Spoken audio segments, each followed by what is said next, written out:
Okay guys, kita nak lepak kedai ni ke lepak kedai belakang? Kedai ni macam ngam tak? Kau macam ni?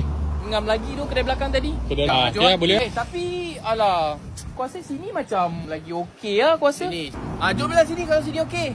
Kejap. Okey, sekarang kau nak pergi mana? Kedai belakang. Okey, jom. Okay. Aku rasa macam kita dah lalang sampai sini. Okay, kalau dah lalang, jom kita masuk je terus. Kejap. Dia ada berapa pintu ni kau nampak? Sana satu, ada sini satu. Nak masuk ikut mana lah? Kita masuk ikut yang dah buka lah. Kau masuk mana-mana pun, kita ke dalam kedai. Aku masuk ikut sana. Kau nak masuk ikut sana? Okey, jom. Kita masuk. Tapi sini macam dah terbuka dah. Okey. Kalau macam tu kita masuk kat sini. Sekarang ni tempat dia ada atas dengan bawah. Kau nak makan mana? Makan atas lah, tengok view. Atas lah. Kau okey? Kau nak makan mana? Bawah pun boleh tengok view. Atas view dia boleh nampak bandar lagi estetik. Aku rasa bawah je lah. Kita makan bawah je lah. Makan bawah je lah.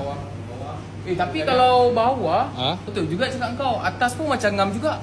Atas jom kita makan atas. Tapi aku fikir jap. Man, makan atas lantai lah macam ni, Man. Aku nak order ni, ni dengan ni. Aku nak kau makan macam ni. ni. Aku makan ni dengan ni. Alright, kau Man, kau nak order apa?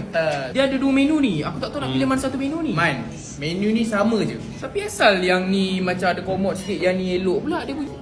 Order je Order je. Sedap ni.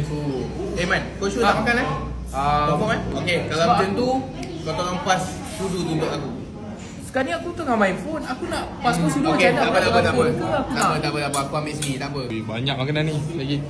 Man, kau betul kau tak nak makan ni? Makan. Kau makan ni. Tapi nak makan pakai apa lah? Man, selama ni kau ada tempat lain ke nak makan selain mulut? Jom, macam mana? Kita gerak balik Jom gerak. Kau macam mana? Nak gerak balik ke stage ni?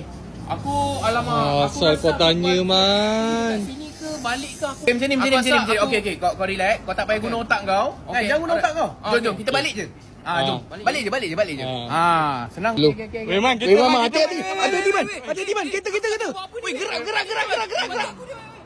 lantak engkau lah.